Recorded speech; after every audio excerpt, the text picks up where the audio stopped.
but it gives you a placebo. And these are things that give your character a quick boost, but there's no long-term benefit. Enjoyment, on the other hand, comes from achieving meaningful goals and staying aligned with your purpose. So the final goal of the developers is to get you to understand the game. Like, what is the purpose of the game? And this is the meta mechanic of the game. So studying the game itself. The more you understand the rules, the mechanics, and how they interact, the better you're going to play this game. And you can't outsource this to AI. And it's the difference between just surviving in Earth and truly thriving and leveling up your character like crazy.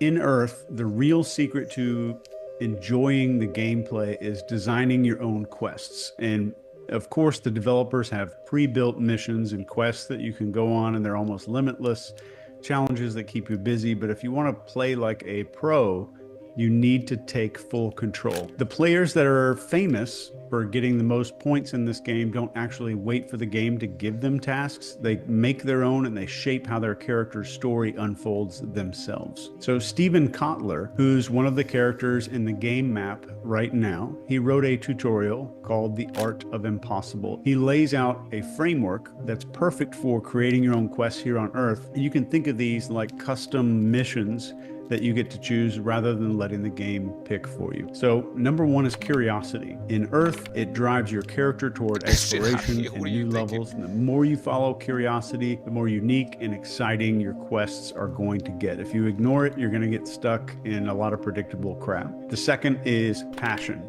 This is your quest compass, guiding toward missions that matter. And when you connect what excites you with what you're good at, your custom quests get really easy to put together. And the third is purpose. So think of this like your ultimate quest line in the game. This is the legacy that your character is going to leave behind. Purpose-driven quests aren't just about completing tasks. They're about creating something meaningful in the game, something that allows other characters to level up themselves in a same or similar way. It's one of the ways that you can get the other players to put your character's name on crap all around the map, and they will talk about you after you exit the game. Then we have autonomy. Autonomy gives you control over your character's direction instead of accepting default quests handed to you. And then we have mastery. The more practice and refinement that you do to your skills, the more powerful your character gets.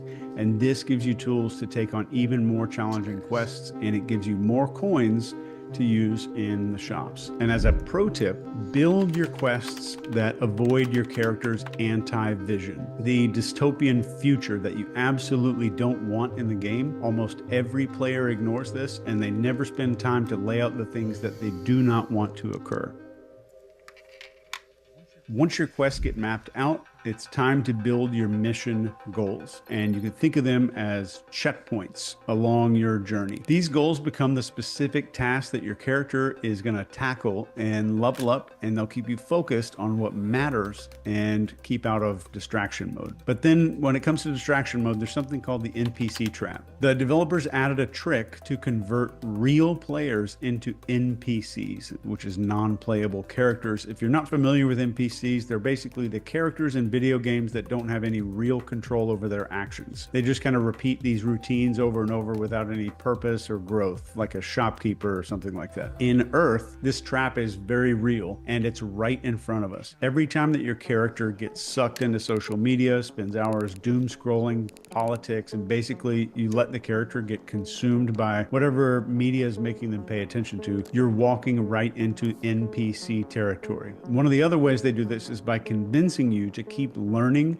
and gathering information by taking game tutorials and never using that information on quests. Lots of game tutorials out there. Most people don't use them. They get addicted to the game tutorials. The developers don't want every player reaching the higher levels of development, so they flood the entire game with these distractions, and they make sure a lot of characters never get past a certain point. It's pretty brilliant. They seduce people with the easy stuff, and before they know it, they've become an NPC, just following trends and distractions that are out there. So all characters are prone to this, so be careful if you decide to try out Earth. Here's the way to hack that. The more you force your character to focus on what really matters, your decade, your year, your monthly goals, the less likely you are to fall into this trap. So keep your eyes on the long term. You level up your character a lot faster, and you get to complete missions and quests instead of wasting your character in low energy loops. They use low energy because it conserves memory processing for the game. At this point, you start seeing how much of the game is designed to derail you and how many people around you are stuck in the loop. And the difference between a real player and an NPC is that the NPC reacts and the player chooses what they want to do. So most of them don't even realize that their character converted into an NPC because they've been programmed by the game to believe they're still playing, but they're stuck on autopilot. Some of the NPCs we need to harvest coins, but most of the distractions are there to get you to take on smaller missions and compare your character's stuff to other gear so that you'll spend coins upgrading your skins and all the other stuff. Once you reach the end of the game, you get access to this character grading system that the game uses, and the game judges you only while you're exiting, only when you're very close to exiting and leaving the game. You get judged on these 5 things. So here are the 5 secret things that the game is secretly rating you on to determine if you're going to go up on the leaderboard. First thing is decision perspective, and it's love versus fear. This is the ultimate test in the game. Without ever telling you, the developers designed life on Earth to evaluate how often you can make choices rooted in love, empathy, connection, and compassion versus all those that are driven by fear, like self-protection and judgment and isolation. The highest rated characters navigate the game from love a lot more often, even when fear seems like a really easy pass. All right, so secret grading system number 2 is your connection to others. Points are scored for collaboration, deep understanding, forgiveness, the ability to dissolve. Hey, what's up? Welcome to another episode of Expansion Pack. I'm your host, Dan F, man. You know what time it is. We back in here for Tech Tuesdays. It's spring break, so sorry I missed y'all on that Mindful Mondays. So our topic for today is we just making it happen. Making it happen here on Tech Tuesdays. So let's go ahead and get into our motivation. Get it started. Motivation for men. All right, let's go.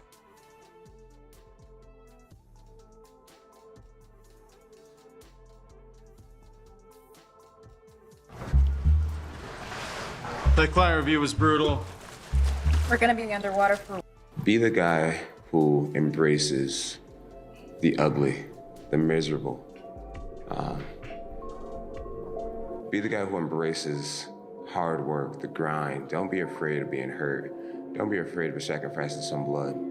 It's the moments in life, the decisions you make on a moment-to-moment basis that add up to be the guy or not the guy. Tonight, I did something, that I feel more of a guy. For me, who I am, my guy. Make the hard decisions, make the sacrifices, make the unpopular decisions, and become comfortable in your own skin.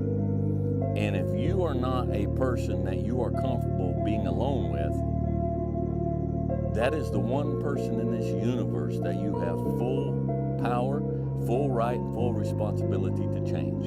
If you had to create a human, what would you put them through to make them tough?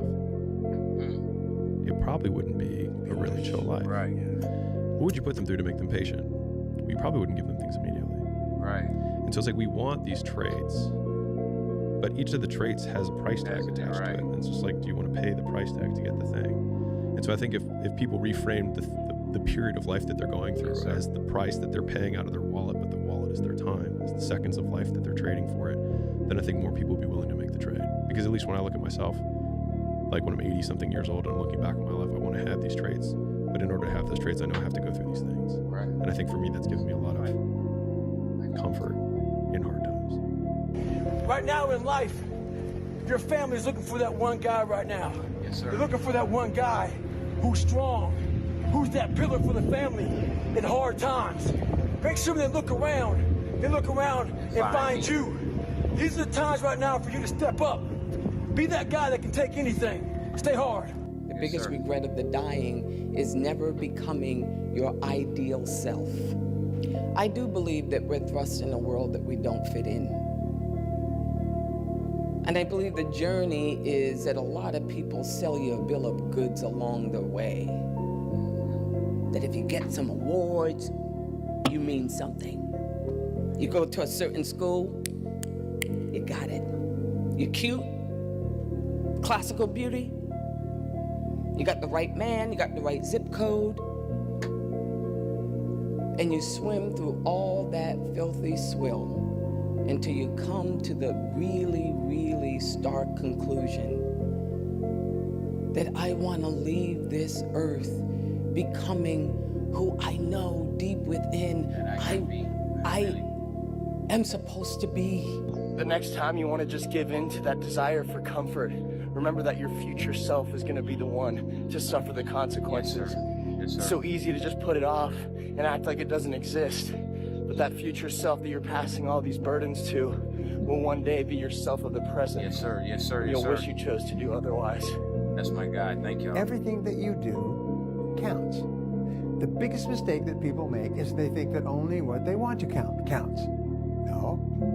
When you read a book, when you listen to an audio program, when you go to a course, when you go to bed early and get up early and you work, it all counts. Everything. Never yes, can sir. apologize for being yourself.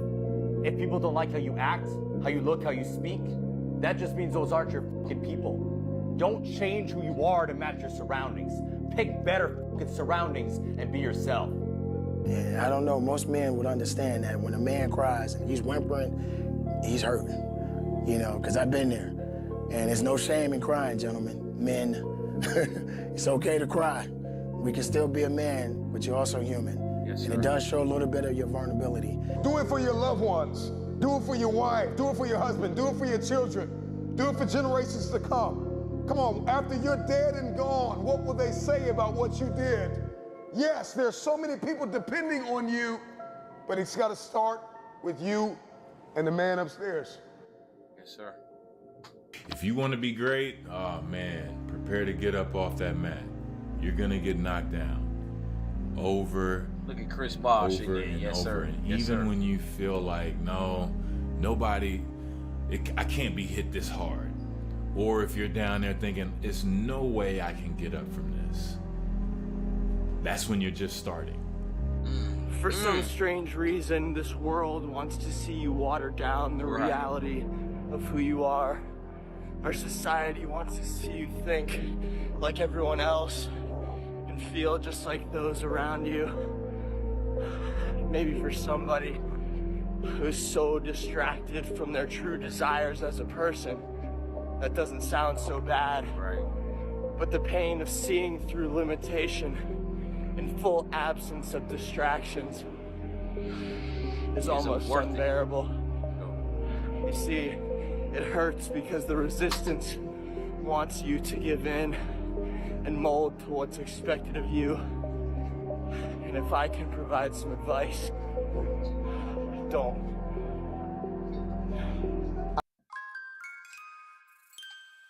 Come on, commercials. Big ideas.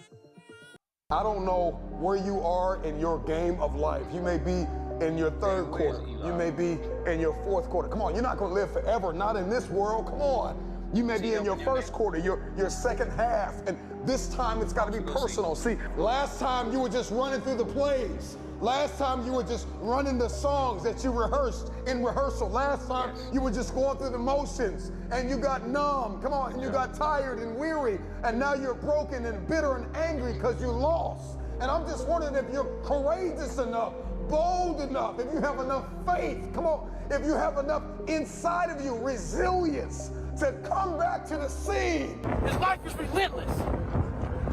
You better keep coming back from all your failures, all your doubts, all your shit. You better keep fighting, keep getting up.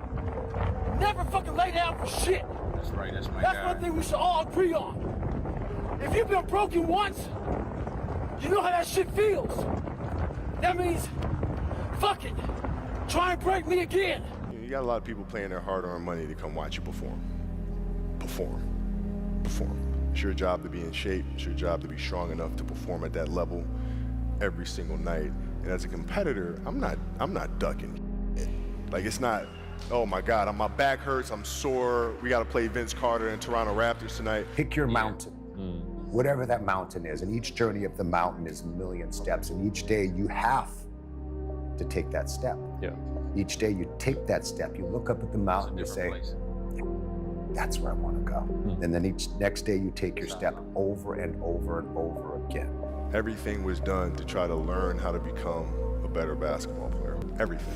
Everything. And so when you have that point of view, then literally the world becomes your library to help you to become better at your craft. Right. Let yourself go. Fall free into it. Step into it. You are worthy.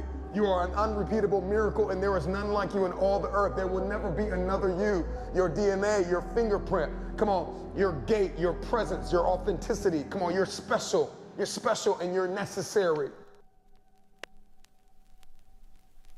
Let's go, y'all. All right, so today we making it happen. So I guess that was a perfect motivation for us to make it happen here on Tech Tuesday. So I want to figure out how we went from sticks and stones and fire to wires and fire walls and electronics and all that stuff, but not in a sense that we always do it every single time, like a historical sense. But I want to look at it as in the sense of making things happen. Like you took it, you got it, and you made it happen. All right.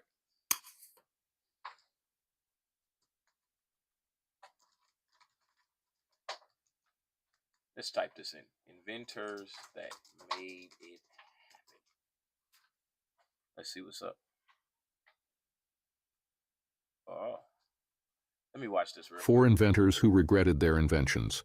Number 1, Alfred Nobel, the inventor of dynamite. He created dynamite for controlled demolitions and for the construction of roads and bridges. However, people started using dynamite for wars and violence. Nobel tried to make up for his invention by creating the Nobel Peace Prize to promote positivity among humanity. Number 2, J. Robert Oppenheimer, helped create the atomic bomb with Albert Einstein. But after seeing how much damage it caused in Japan, he regretted his creation and called himself the destroyer of worlds. Number 3, Tim Berners-Lee, invented the World Wide Web to help people share information easily. He was worried about the bad things it allowed, like spreading lies and stealing people's private information. Number 4, Ethan Zuckerman, created pop-up ads to help websites make money without blocking their content. But people found pop-up ads very annoying. Eventually, 4 inventors who regretted their inventions. Number 1, Alfred Nobel, the inventor of dynamite. All right. He created dynamite for... Now let's go. Let's get something else. Ooh, this look good. Snap your W-2 and file your taxes 100% free. Plus, get your biggest refund. File free now. Roughly 37% of filers. Welcome to the part 1 of our series on the 100 black inventions that changed the world. For too long, the media has ignored the achievements of black inventors, making it seem like they weren't as smart or talented. In school, we learn about things like the light bulb, electricity, and other important discoveries from inventors like Thomas Edison, Nikola Tesla, Albert Einstein, and Benjamin Franklin. But we don't hear about the incredible inventions made by black inventors. It's time to change that. Today, we embark on a journey to unearth a legacy that has long been ignored, a series that unveils the untold stories of 100 black inventions that changed the world. These black inventors, whose names have been shrouded in darkness, refuse to let their history hold them back.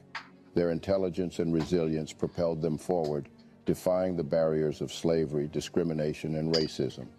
In this episode, we're going to share their stories and tell you about the amazing things they invented that changed our lives.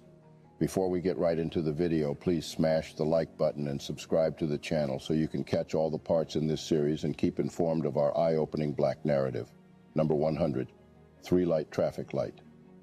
The 3-light traffic signal we see today has greatly improved our safety on the roads, but very few people know that the traffic signal was inspired by the invention of a black person. The person behind this brilliant invention was Garrett Morgan, an African-American businessman and inventor. He lived in Cleveland, Ohio, and was the first black person in the city to own a car. In 1922, he witnessed an accident between a horse-drawn carriage and a car, which inspired him to find a way to prevent such accidents in the future.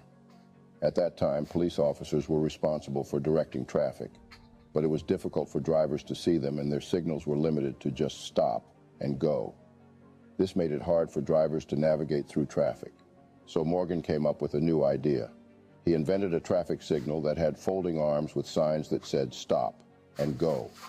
The signal would be placed on a post above the road, making it easier for drivers to see. He also added a third position where the signal could be raised halfway, indicating caution. This was like the modern yellow signal that we see today. To operate the signal, a traffic attendant would turn a crank, raising the post and showing the appropriate sign.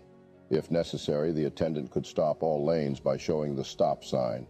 Morgan's invention was patented in 1923, and he sold the rights to General Electric for $40,000. Number 99, home security system sign. Morgan's invention was patented in 1923, and he sold the rights to General Electric for $40,000. Number 99, home security system. The 1960s were one of the most dangerous times in American history, and for a black woman whose husband was always working at odd hours, staying alone in her home at night left Marie Van Britten Brown feeling pretty vulnerable. Unfortunately, their neighborhood had a high crime rate, and Marie was concerned about the slow response time of the police. In response to this, Marie came up with the first home security system when she was 40 years old. Initially, their invention consisted of 4 small windows, a movable camera, TV screens, and microphones. The cameras could move from one window to another. These cameras were connected to TV screens inside Marie's home. By using the TV screens, Marie could see who was at her door without actually having to be there physically or open the door. Right. The microphones were also important as they allowed Marie to communicate with the person outside without having to face them directly or open the door. Marie Van Britten Brown's invention of the home security system has had a significant impact on the security systems we have today. Her innovative idea paved the way for further developments and improvements in security systems that are still used today. Number 98, folding bed. In 1885, African-American inventor Sarah Good would create one of the most famous inventions designed for maximum comfort. Her patented folding bed would inspire the modern-day Murphy bed. Being a furniture store owner, she saw a business opportunity and made an audacious move. When Sarah Good heard about the problem of limited space in Chicago apartments, she wanted to help. She invented a bed that could fold up and be hidden, similar to the Murphy bed we know today. It was like a cabinet that could turn into a desk, with spaces for writing supplies. Sarah's goal was to make the bed easy to lift and keep in place when folded, and to provide extra support in the middle when unfolded. In 1885, Sarah Good became one of the first African-American women to get a patent for her invention of the folding bed. Number 97, protective mailbox. What? In October 27, 1891, Philip B. Downing was granted a patent that changed the mail system forever. That patent was for a street letterbox, essentially the mailbox we see all around the country, where you can post a letter any time of day. In the early 1800s, U.S. citizens posted and received their mail via a post office. People would need to travel far distances to visit their local post office for their mailing needs. So there was a need for a better, more convenient solution. Downing designed the mailbox that we all recognize today, a metal box with 4 legs. This invention changed the need to go to the post office in order to mail a letter. It included a hinged door that kept bad weather such as rain and snow from damaging the mail, and also a safety feature making the mail secure until it is picked up by postal employees. The Downing letterbox patent became the basis of the letterbox we have today. Number 96, blood banks. It's impossible to determine how many hundreds of thousands of people would have lost their lives without the contributions of African-American inventor Dr. Charles Drew. This physician, researcher, and surgeon revolutionized the understanding of blood plasma, leading to the invention of blood banks. During World War II, there was a great need for blood transfusions due to the large number of casualties, but there were challenges in transporting and preserving blood for long periods. Recognizing this problem, Drew focused his research on finding a solution. He developed a method to store and preserve plasma, which is a vital component of blood, separately from whole blood. This allowed plasma to be stored for longer periods without losing its life-saving properties. He also came up with the idea of blood banking, which involves collecting, testing, and storing blood so it can be used for transfusions when needed. Drew's work was a game changer. It not only helped save many lives during the war, but also paved the way for advancements in blood transfusion techniques. His ideas and innovations laid the foundation for the modern blood banking system that we rely on today. Number 95, refrigerated trucks. In the world of modern transportation and logistics, refrigerated trucks play a vital role in ensuring the safe and efficient delivery of perishable goods. Behind this groundbreaking invention stands an extraordinary mind, that of Frederick McKinley Jones, an African-American inventor whose innovative spirit transformed the way we transport and preserve temperature-sensitive items. They don't look like me. Look at me. They don't look like me. In the late 1930s, Jones was approached by Joseph A. Numero, an entrepreneur in the cinema industry. Numero needed a way to transport perishable items like food and medicine without them spoiling during long trips. Recognizing Jones's skills, Numero asked for his help. Jones took on the challenge and came up with an ingenious solution, a portable cooling system that could be added to existing trucks. This transformed ordinary trucks into refrigerated vehicles, allowing perishable goods to be transported over long distances while keeping them fresh. Jones's invention had a significant impact on various industries, including food, pharmaceuticals, and healthcare. It made global trade easier by enabling the transportation of perishable goods to faraway markets. Number 94, automatic elevator doors. On the 11th of October, 1887, a highly skilled barber. As a matter of fact, no. This game, put your clothes. You're not ready for it. Yes. Inventor and businessman named Alexander Miles received a patent for a technology that would revolutionize the way we use high-rise buildings forever. His invention? Automatic elevator doors. Though a seemingly small milestone in the history of technology, his innovative design made the use of elevators infinitely easier and safer, earning him a spot in the National Inventors Hall of Fame. Whatever the reason, Alexander had identified just how dangerous the elevators of the 19th century were. As they had to be opened manually, either by an operator or the passengers themselves, people were often at risk of plummeting down the shaft with horrific injury. Miles's design included a flexible belt attached to the elevator cage, with drums positioned on it to indicate if the elevator had reached a floor.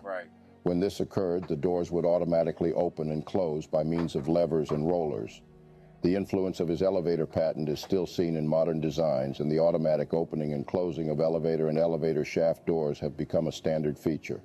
Number 93, Super Soaker Summer just wouldn't be the same without Lonnie Johnson's invention. Johnson was an aerospace engineer for NASA who happened to invent the popular children's toy. In 1982, Air Force and NASA engineer Lonnie Johnson conceived of the idea of a pressurized water gun after shooting a powerful stream of water in his bathroom while performing experiments for a new type of refrigeration system. This experimentation, which resulted in Johnson shooting a stream of water across his bathroom into the tub, led directly to the development of the power drencher, the precursor to the Super Soaker. Number 92, tissue holder.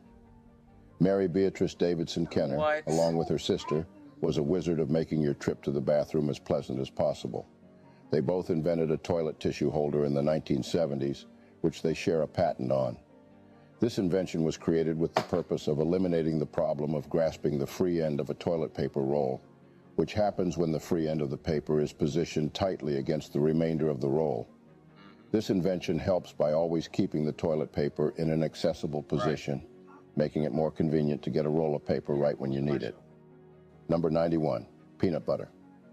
Generally, when people think of famous African-American inventors, one of the first names that springs to mind is George Washington Carver.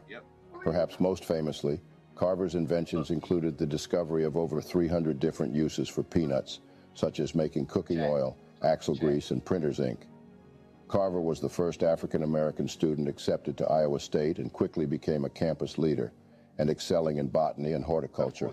After finishing his education, George Washington Carver was convinced by Booker T. Washington to serve as the Director of Agriculture at the upstart Tuskegee Institute. Though the job offered very little in terms of pay, Carver took the position and ran with it. It was there he devised his method of crop rotation. Through the system, crops flourished, but a large surplus of peanuts also developed. This led George Washington Carver to develop alternate uses for the peanut. Today, everyone and their dog can thank George Washington Carver for the invention of peanut butter. Number 90, laser phaco. Imagine living in a world ranging from hazy, clouded vision to that of total darkness for 30 years. Before 1985, that was the plight of those with cataracts who did not want to risk surgery with a mechanical grinder. As a noted ophthalmologist and famous black inventor, Dr. Patricia Bath dedicated her life to the treatment and prevention of visual impairments. Her personal belief that everyone has the right to sight led to her invention in 1985 of a specialized tool and procedure for the removal of cataracts. With the laser phaco probe and procedure, Dr. Bath increased the accuracy and results of cataract surgery, which had previously been performed manually with a mechanical grinder. With the laser phaco probe invention and the development of the procedure for its use, Dr. Bath helped restore the sight of several people who had been blinded by cataracts for up to 30 years. Number 89, automatic gear shift. Richard Spikes was a well-known inventor whose automatic transmission for the car gears and other automotive-related inventions transformed the transportation industry. Spikes invented the gear shift to help keep the gears constant for different speeds, which also helps people to drive up hills. In December 1932, Spikes received a patent for an automatic gear shift device based on automatic transmission for automobiles and other motor vehicles. Number 88, dustpan. The first dustpan was invented in 1858 by American inventor T. McNeil, for which he was granted a United States patent. You could do something as simple as make a dustpan. Just a dustpan. That's it. However, it was Lloyd P. Ray's improvement that gave us the dustpan we all recognize today. The African-American inventor made improvements to the dustpan by the addition of a short wooden handle and a collection plate made of metal, and this invention was patented in 1897. The addition of a metal plate and a short wooden handle allowed sweepers to collect trash without getting their hands dirty. Due to the convenience it provided, Ray's invention quickly became a household staple.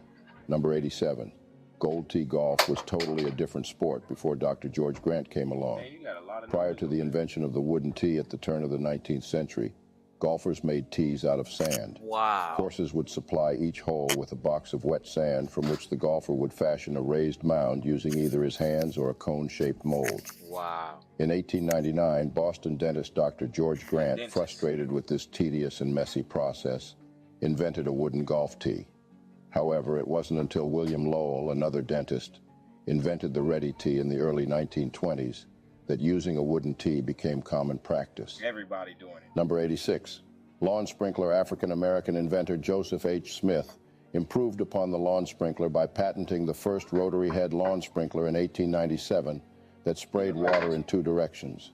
In 1898, he was granted a second patent for modifications and improvements to his original design. His invention eliminated the need to drag a hose over the lawn and reposition it periodically to ensure a relatively even watering of the lawn. Number 85, modern toilet. Thanks to Thomas Elkins, your bathroom breaks are as comfortable as ever. While Elkins didn't outright invent the modern toilet, his improvements to the chamber commode would inspire the mechanics of the modern toilet. His patented design came with several amenities, including a bureau, mirror, book rack, washstand, table, easy chair, and earth closet or chamber stool. Over the years, the toilet would go through several modifications to become the porcelain throne it is today. Number 84, ringing mop. In 1893, Thomas W. Stewart would devise an invention that would make cleaning less of a back-breaking labor. The ringing mop we know today was inspired by his invention, which provided a way to care for the slate, stone, or marble floors that were a feature of the homes of the aristocracy, and later the middle classes. Thanks to his invention of a clamping device that could wring water out of the mop by using a lever, floor cleaning was not nearly the chore it once was. Number 83, reversible stroller. Look at all this stuff. Modern-day reversible strollers and baby carriages are the work of African-American inventor W.H. Richardson. Although the first baby carriage was invented in 1733 by William Kent for the Duke of Devonshire, its lavish design made it harder for everyday individuals to have access to them. However, Richardson patented a new type of baby carriage on June 18, 1889, that was more efficient and affordable. The design featured wheels that could turn 360 degrees in a smaller turning radius. The bassinet was also designed. Therapy has always been such a scary idea to me because I simply did not know where to get started. I didn't know how to find So it could face out or in towards the parent. Over a century later, his invention is still a popular choice among parents. Number 82, biscuit cutter. By 1863, A.P. Ashbourne worked as a caterer, having amassed a respected following in Pennsylvania. He catered weddings and buffets of the wealthy elite in Philadelphia and was selected as one of a handful of local caterers for the 1863 Emancipation celebration held in the city. While attending this event, Ashbourne noticed that the biscuits were simply hand-patted and lacked any real form. He began a decade-long process to create a device, a spring-loaded biscuit cutter, that would guarantee a uniform shape and size. His patented cutter had a board to load and unload biscuits easily. At the time, his invention brought convenience and accuracy to the flour-based food product. Number 81, airplane propelling. While the Wright brothers designed and constructed the world's first practical fixed-pitch propeller, it was black inventors, among many others, that would improve the mechanics to be what it is today. In 1920, African-American inventor James Sloan Adams was granted a patent for a new and improved propelling means for airplanes, which utilized the stored-up energy of a spring to the fullest advantage for driving the airplane forward. This rounds up the part 1 of our series on the 100 black inventions that changed the world. From lawn sprinklers, home security systems, to traffic light signals, black individuals have continuously defied the odds and left an indelible mark on our world. It is time to celebrate their triumphs and acknowledge their countless inventions that have revolutionized our society. In the next part of this series, we will share even more audacious inventions, scientific breakthroughs, technological marvels, and groundbreaking Because think about the world that they lived in at that moment in time. All of these inventors, whether it be a modern inventor or it was an inventor from whenever, 100 years ago, we all face that sort of ridicule when it's time to create or pull something out of our mind. Those that surround us may be like, "Hey, how can you do it? And I can't do it. It's never been done before. You can't do it. It's impossible." And so, with that frame of thinking, you can see what you're up against, and then you turn that into a whole people being held down in this particular land, still trying to make a way and still be creative and still making it through. So they made it happen. You know what I'm saying? Let's get a little bit more on this subject right here. We ain't gonna stay on just that side of things. All right, let's go. This about to be even better.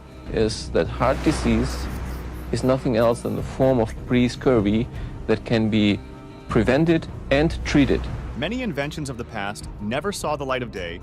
Ladies and gentlemen, if my electric current kills, then I deserve to be its victim myself. Because they were either deemed too dangerous or would, in the long term, prevent certain companies from making huge profits. This engine off of water, we've also had to learn the ability to adjust the burn rate of hydrogen to co-equal the fossil fuels. Join us as we look at forbidden technologies and the silencing of their inventors.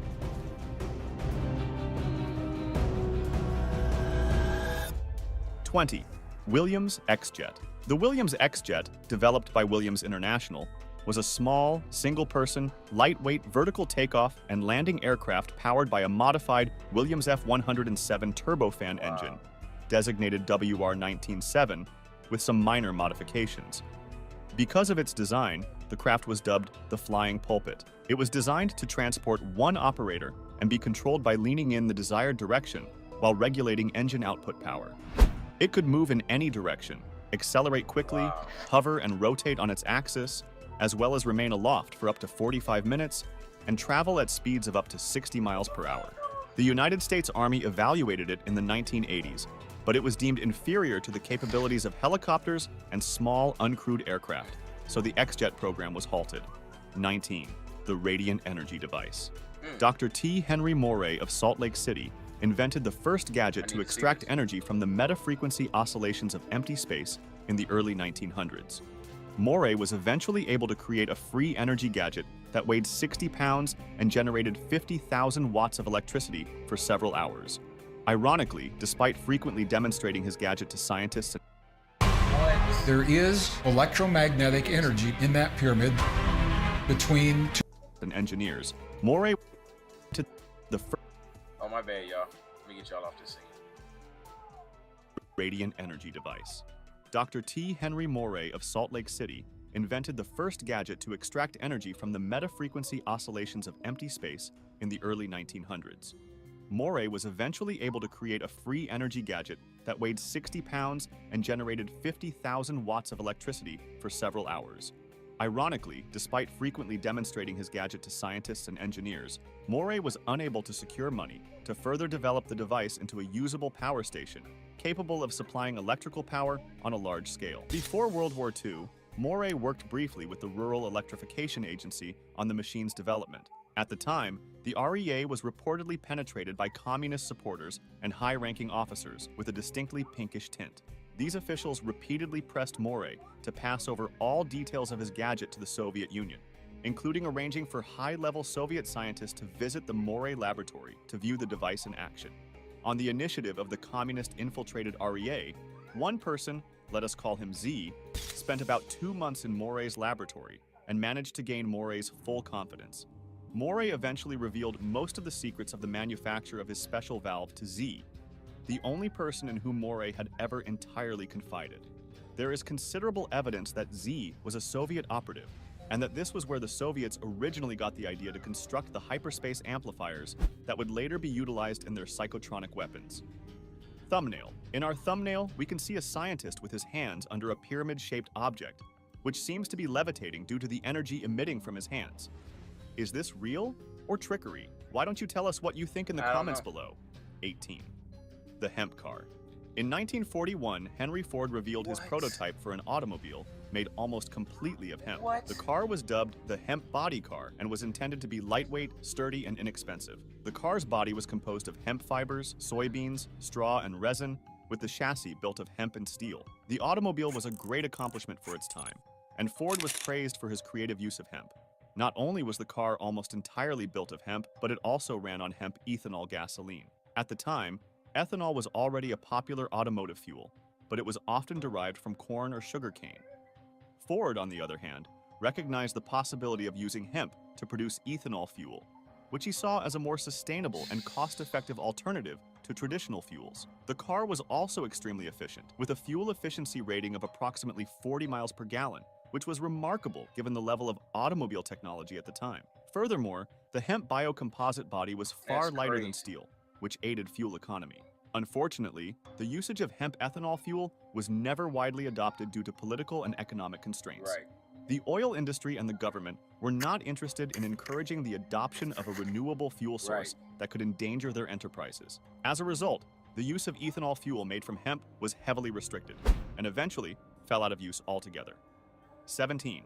Perpetual motion. Every firm has a narrative to tell, including its origins and the passion that drives it forward. The Vortex Water Revitalize is more than a business. It's a legacy of Victor Schauberger's innovative Water Revitalize, including its origins and the passion that drives it forward. The Vortex Water Revitalize is more than a business.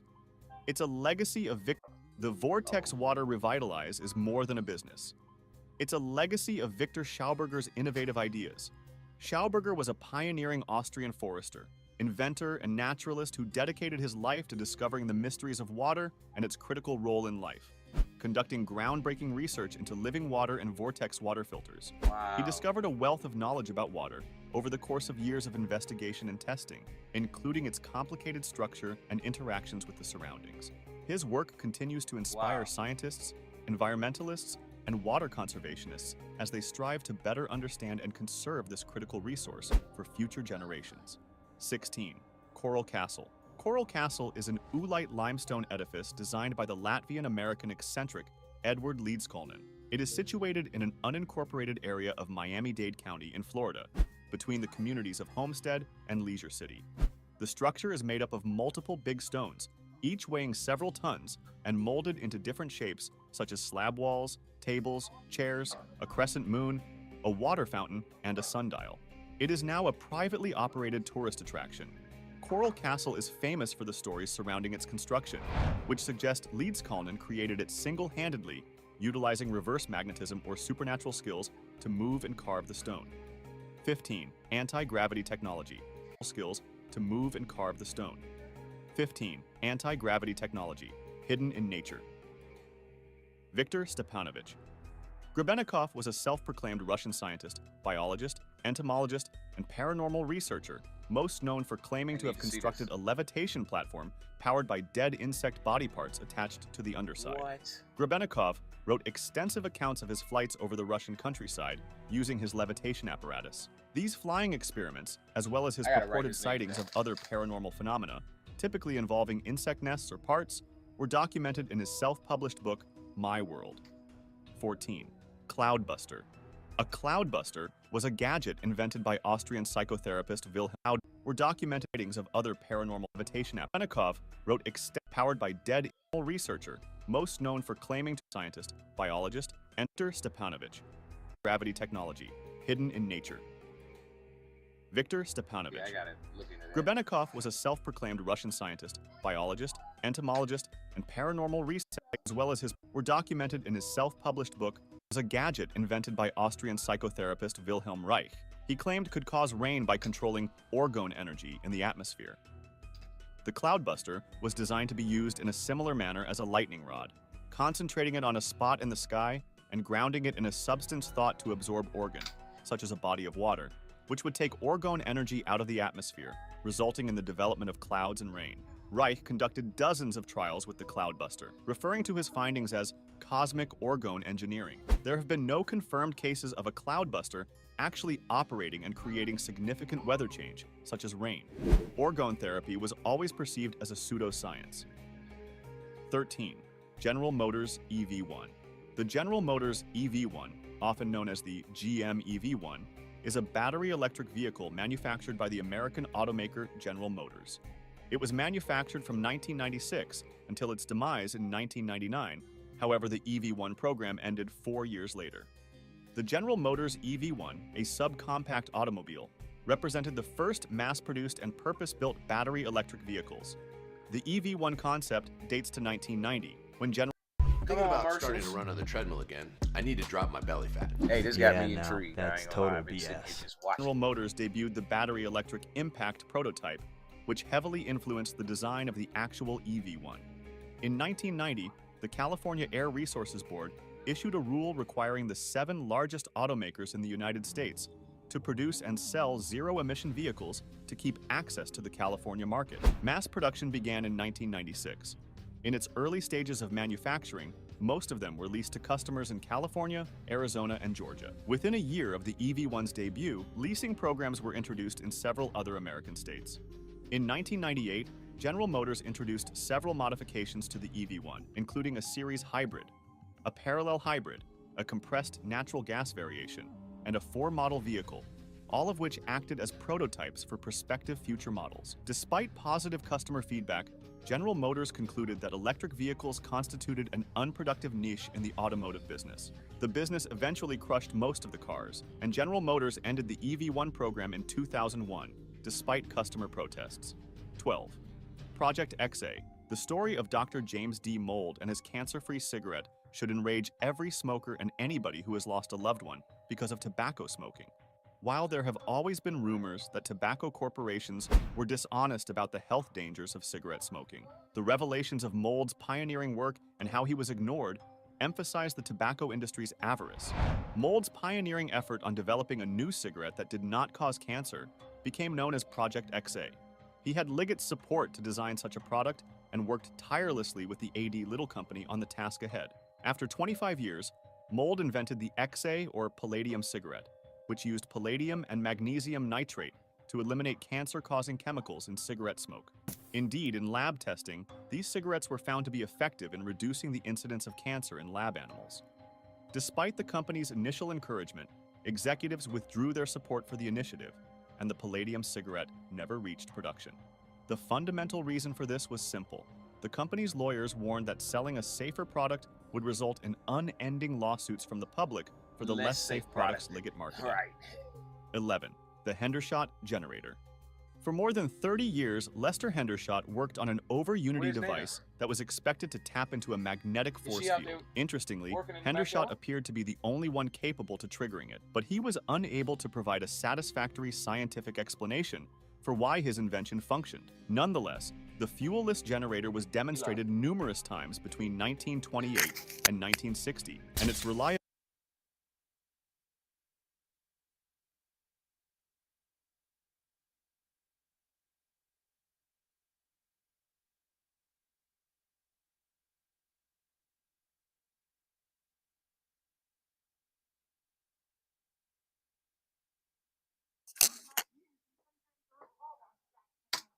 was confirmed by several witnesses, including Charles Lindbergh. A demonstration was even given to the press in the United States, and the equipment passed all assessments. Watching this later on my own. Hendershot generator. For more than 30 years, Lester Hendershot worked on an over-unity device that was expected to tap into a magnetic force field. Interestingly, Hendershot appeared to be the only one capable to triggering it, but he was unable to provide a satisfactory scientific explanation for why his invention, but he was a force field. Interestingly, Hendershot appeared to be a generator. For more than 30 years, Lester Hendershot worked on an over-unity device that was expected to tap into a magnetic force field. Interestingly, Hendershot a unity device that was expected to tap. More than 30 years, Lester Hendershot worked on an over-unity device that was expected to tap into a magnetic force field. Interestingly, Hendershot appeared to be the only one capable to triggering it, but he was unable to provide a satisfactory scientific explanation for why his invention functioned. Nonetheless, the fuel-less generator was demonstrated numerous times between 1928 and 1960, and its reliability was confirmed by several witnesses, including Charles Lindbergh. A demonstration was even given to the press in the United States, and the equipment passed all assessment standards. Newspaper clippings demonstrate its effectiveness. However, according to Bill Beatty of KeelyNet, Hendershot encountered political issues when promoting his equipment, attempted to expand his business to Mexico, and eventually faded into obscurity. 10. Nikola Tesla's wireless energy transmission eventually faded into obscurity. 10. Nikola Tesla's wireless energy transmission. Tesla was widely considered as America's best electrical engineer by 1900, having captivated the globe with his breakthrough innovations and victory over Thomas Edison in the Battle of Currents. He then began his most ambitious project to date, the Wardenclyffe Transmission Tower. The Wardenclyffe facility, built between 1901 and 1905, was based on another of Tesla's groundbreaking concepts. Tesla intended to use the tower to achieve what had previously been thought to be impossible, a global wireless communication system. The tower would be the prototype for a system that would use the Earth. Tesla intended to use the tower to was based on another of Tesla's groundbreaking concepts. Tesla intended to use the tower to achieve what had previously been thought to be impossible, a global wireless communication system. The tower would be the prototype for a system that would use the Earth as a conductor to broadcast music, news, stock market reports, secure military communications, and even facsimile images around the world. It was an extremely foresighted attempt to build a telecommunications infrastructure comparable to what the internet provides today, but entirely wireless. But Tesla had a far more ambitious plan for the huge Wardenclyffe Tower. He had already demonstrated that high-frequency signals could be carried wirelessly using his own Tesla coil transformers, which led to what would become a lifelong obsession, wireless energy transmission. Unfortunately, Tesla's lofty ambition for Wardenclyffe outstripped his means and the patience of his sponsors. The project fell into financial difficulties before completion, and the unfinished tower was finally dismantled in 1917 to satisfy Tesla's obligations. What was once a renowned laboratory full of fantastic Tesla innovations is now a desolate memorial to his most ambitious idea. 9. Stan Meyer's water-powered car. Stanley Allen Meyer designed a perpetual motion machine with a non-functional water fuel cell. Meyer stated that an automobile perpetual motion machine with a non-functional water fuel cell. Meyer stated that an automobile equipped with the gadget might use water instead of gasoline. Meyer's claims regarding his water fuel cell and the car it powered were deemed fraudulent by an Ohio court in 1996. Stanley Meyer died unexpectedly from gasoline. Meyer's claims regarding his water fuel cell and the car it powered were deemed fraudulent by an Ohio court in 1996. Stanley Meyer died unexpectedly on March 20th, 1998, while dining in a restaurant. Meyer's brother reported Meyer abruptly went away during a meeting with 2 Belgian investors, stating they had poisoned him. Following an investigation, Grove City Police concurred with the Franklin County Coroner's report that Meyer died of a brain aneurysm due to high blood pressure. Some Meyer fans believe he was slain to prevent the spread of his ideas. Philippe Van Mortel, one of the Belgian investors, indicated that he had been financially supporting Meyer for more pressure. Some Meyer fans believe he was slain to prevent the spread of his ideas. Philippe Van Mortel, one of the Belgian investors, indicated that he had been financially supporting Meyer for several years and regarded him as a personal friend, and that he had no idea where the stories originated. 8. The tragic story of Royal Raymond Rife cancer cure. Royal Raymond Rife was an American inventor and pioneer of high-magnification time-lapse cinematography. Rife is best known for his microscopes, which he claimed could examine live microorganisms at magnifications previously thought unattainable, as well as his oscillating beam ray innovation, which he said could treat a variety of maladies by devitalizing disease organisms using radio waves. Although he worked with scientists, doctors, and inventors of the time, and his findings were published in newspapers and science.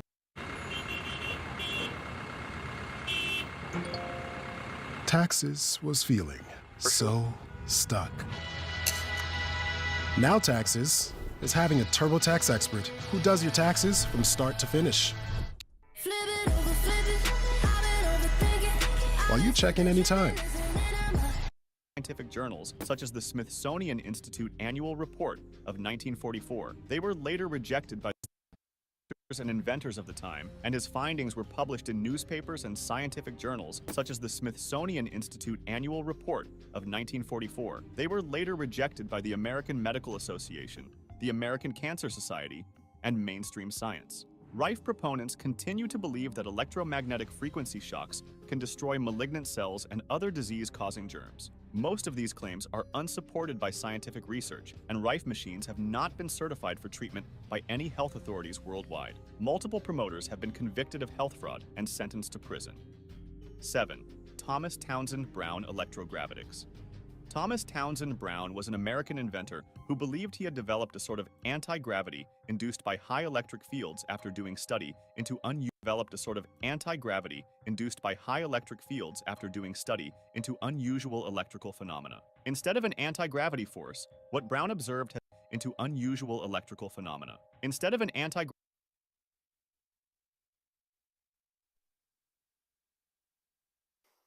All right, y'all. We're about to get it.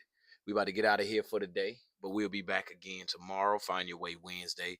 This video right here was good. I'm adding it to the playlist. And I will put the playlist public here soon, and you can go and check out these videos that we watch. All right, we're gonna watch a couple more minutes of it, and then we out of here for the day.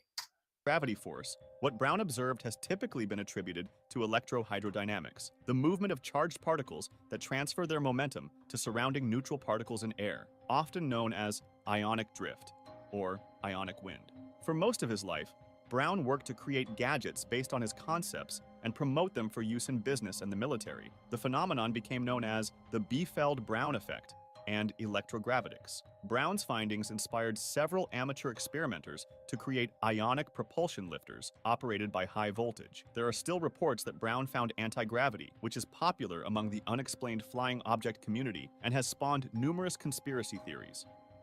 6. Harry Hoxsey's persecuted cancer treatment. Hoxsey therapy, also known as the Hoxsey method, is an alternative medical treatment that claims to heal cancer. The treatment comprises of a caustic herbal paste for exterior cancers or an herbal mixture for internal cancers, together with laxatives, douches, vitamin supplements, and dietary modifications. Major medical agencies, such as the United States Food and Drug Administration and the National Cancer Institute, have found no proof that Hoxsey therapy is a successful cancer treatment. On September 21, 1960, the FDA prohibited the sale and marketing of the Hoxsey method in the United States, labeling it a worthless and discredited cure and form of quackery. The Biomedical Center in Tijuana, Mexico, is currently the primary marketer for the Hoxsey method. Hoxsey therapy is also marketed over the internet. In June 2008, the FDA National Health Therapy is also marketed as a discredited cure and form of quackery. The Biomedical Center in Tijuana, Mexico, is currently the primary marketer for the Hoxsey method. Hoxsey therapy is also marketed over the internet. In June 2008, the FDA National Health Fraud Coordinator stated that there was no scientific evidence and that it had no value in treating cancer. Yet consumers can go online right now and find all sorts of false claims that Hoxsey treatment is effective against the disease. 5. The Phoebus Cartel and the birth of planned obsolescence. All right, y'all, we out of here after this. Between 1925 and 1939, the Phoebus Cartel was an international cartel that monopolized the production and distribution of incandescent light bulbs throughout Europe and North America. The cartel seized over market territory, shortening the functional life of such bulbs. On January 15, 1925, Tungsram, Osram, General Electric, Associated Electrical Industries, and Philips incorporated the cartel as Phoebus plc Industrial Company for the Development of Lighting in Geneva. Although the organization intended for the cartel to continue 30 years, it suspended operations in 1939 when World War II broke out. Following its breakup, light bulbs continued to be sold with the cartel's 1,000-hour life standard. In 1949, the United States District Court for the District of New Jersey ruled that General Electric had violated the Sherman Antitrust Act, owing in part to its involvement in the Phoebus cartel. While acknowledging that, it should be borne in mind that the life of a lamp is inextricably related to the power of its light. The decision found that General Electric's dominant industry position and lack of competition gave it the power to determine bulb lifespan across the entire industry, and that General Electric's primary consideration in setting bulb lifespans was profit. The court considered this when deciding that General Electric had violated the act. 4. Linus Pauling's controversial vitamin C therapy. Linus Carl Pauling was an American chemist, biochemist, chemical engineer, peace campaigner, author, and teacher. Pauling was among the pioneers of quantum chemistry and molecular biology. His contributions to chemical bond theory include the concept of orbital hybridization, as well as the first precise scale of elemental electronegativities. In his later years, he championed nuclear disarmament, orthomolecular medicine, megavitamin therapy, and nutritional supplements, particularly ascorbic acid, sometimes known as vitamin C. None of his claims about the medical benefits of huge dosages of vitamins have received widespread recognition in the scientific community. 3. The cold fusion controversy and Eugene Malov murder. Eugene Franklin Malov was an American physicist, science writer, editor, and publisher of Infinite Energy magazine, as well as the creator of the nonprofit New Energy Foundation. All right, y'all, peace. He was a proponent of cold fusion and its investigation, as well as other experimental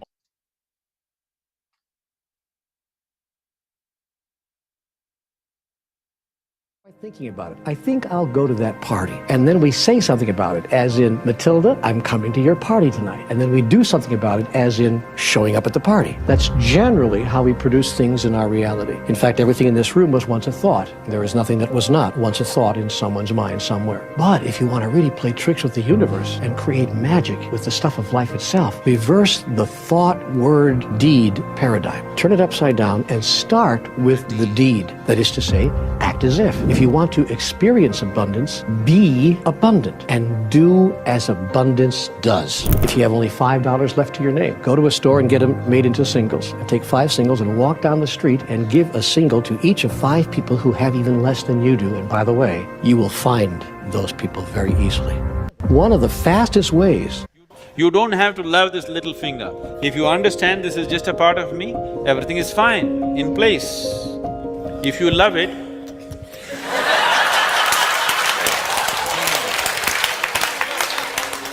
that's going to be a stupid way to exist, isn't it? Right now, that is the stupidity you see in the world. There's no need to love anybody.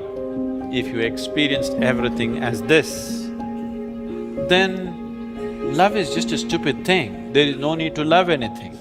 There's no need to love different your body parts. It is just there and it's fine. Just like that, everything is there and it's fine with you. If you don't draw a distinction, it's fine with you. I foresee the day where AI becomes so good at making a deep fake that the people who believed fake news as true will no longer think their fake news is true because they'll think their fake news was faked by AI. The day that happens, the entire role of the internet as a source of objectively true information will implode. And that will be the death of the internet, 1992 to 2028. Rest in peace. And the internet will return to just cat videos. Right. Right. Because AI will be so good at faking news. I foresee the day. You know what? I'm glad we came across this video, because that's like, that has been a thorn, that has been a stick in my side for a minute now. The belief that that the technology is doing something that we don't already do. Let me explain something, and I'm glad we on this topic of unlocking or gaining access to our mind. All this stuff is reverse engineered mind. It was mined and it got reverse engineered. Ironically, the name of it is mind. I'm gonna get my pickaxe and mine my mind. So all of everything you looking at around you, from your TV to your cell phone to the Wi-Fi in the air, is just reverse engineered mind. Like, it was like, oh, let me break that down and pull it out of here and put it here. So you can, for example, the telephone. All right, I can go into my mind and talk to somebody that's not here. Talk to them, have full conversation. As a matter of fact, let me do it for 3 seconds. I don't know if that was a whole 3 seconds, but what I said to the person is, get the hell off my line. You know I don't want to talk to you. But anyway, they ain't here, so it don't matter. But if I was to call them on the phone and say that, they would be right. It's be like they right here. So it's just reverse. That technology that I did the first time, the phone is just reverse